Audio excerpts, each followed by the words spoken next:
Good morning, my lovely viewers. Good afternoon, good evening, depending on where you're watching us from this morning. Today I decided to make my video in a park nearby my house. It's a very quiet area, very cool, Cape Town. Um, and I still want to talk about, in my last video, we spoke about Regina Daniels' marriage crisis. And thereby, so we'll try to talk about the lessons we can learn from these things. And one of the lessons we talked about was, you know, trying to know these some of these red flags, some of these signs of red flags during relationships, or at least if you meet someone. I believe if you meet someone, even some hours, speak with the person during, even if you don't cut the person. I'm not sure anybody has met in one day and married that same day. At least you have time to speak with the person 1, 2, at least 1 week. So if you think you fell in love in 1 week, it's fine. But during that 1 week, I feel that someone should be able to see those red flags I'm talking about, or we are talking about. I want to give an example with a story of something that happened to me when I was much younger. After school, after my national service, I traveled to Ghana to work. And then there's a friend of mine, a family friend. So he was very close to my family. He comes around, to sit in my house when he's less busy and stuff like that. Helps us, my mom with some certain things, at home. So most of the times he would just tell my mom, or he would just say to me, that if I ever make money in this life, because he didn't really go to school, so he feels that he cannot, he was not worthy, to be anything, to me. So he used to, say those days that that if he ever makes money in this life and I'm still single, that even if there's someone in my life who wants to get married to me, the person will have to pass through him. That he will fight tooth and nail to make sure that he makes me his wife. And we were just laughing over it. So after school, like I was saying earlier, I went to Ghana to work. And then one day I was just, minding my business. I think I was coming back from work or something. I was, walking home. And then my phone rang. I looked at it. It was an unknown number. I picked it up and I was talking. Who is this person? He said, I don't want to mention names now. So he mentioned his name. And then he said that he came back. Then he told me a short story about his life all this time. He was able to go to school. I don't know how. He went to, because he just finished primary school then, I think. But he was big. I think he was even a little bit older than me. But, you know how it is. If your parents are not well to most people, it affects their educational, background and stuff like that. So I think he finished primary school. He couldn't go to secondary. He couldn't continue to secondary school.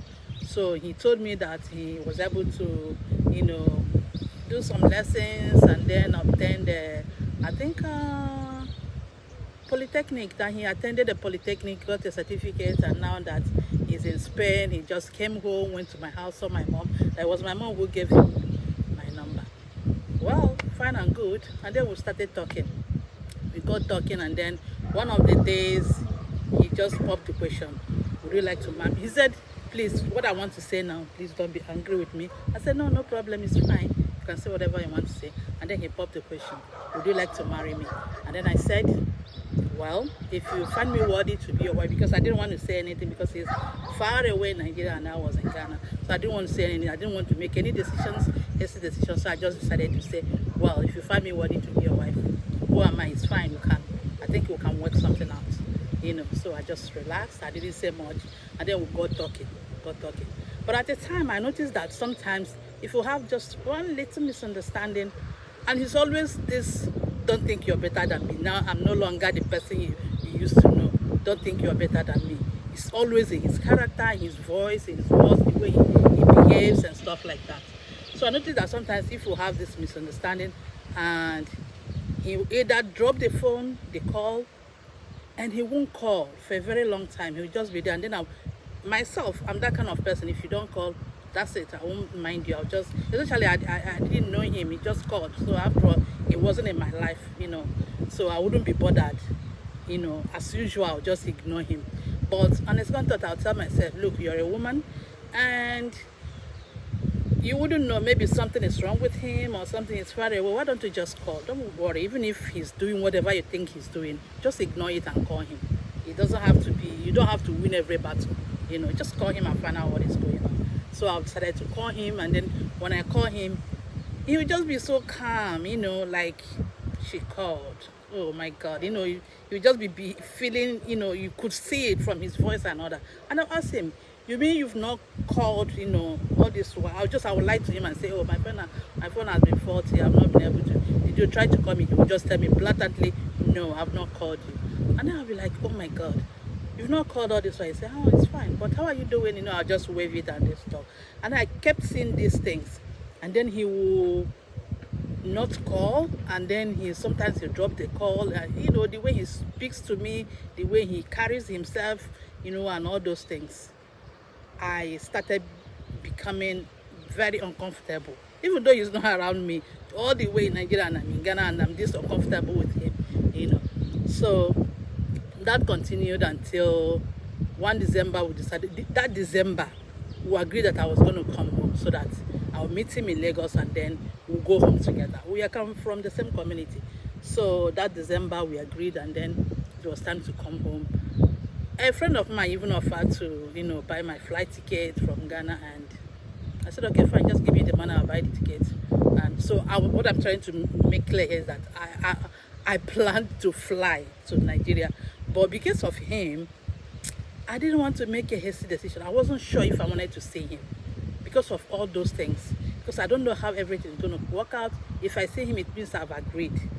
So because of all those things he was doing, I decided to travel by road just because it might sound crazy. It might sound, you might not understand it. I just felt that I needed time to think if I really wanted to see him or not, you know.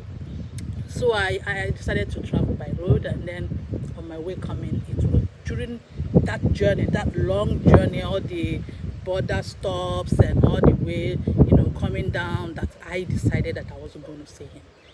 I got to Lagos. I didn't even step an inch from the station, ABC station. Took the next available bus to the east, and that was how I left. I think 3 days later he called and asked him. I said I was home. He said, you mean you passed Lagos to east and you didn't even bother to call me? I said, well, I thought you're coming home, so I thought we would just meet at home instead of, you know, bothering you and all that. But it's okay. When you get home, you can, you know, dig things out. Do you know he didn't come for that Christmas? He didn't come. And meanwhile, he cut the line, as usual. So he cut the line, he didn't call back, and I didn't call back. And I thank God. I thank my God, you know, because I wasn't ready to face him. I wasn't ready to do anything with him. I didn't just want to see him. I didn't want to do anything with him. I didn't want to be with him. Because my kind of person is, I can take anything from a man. I don't want to start naming things I can take from a man.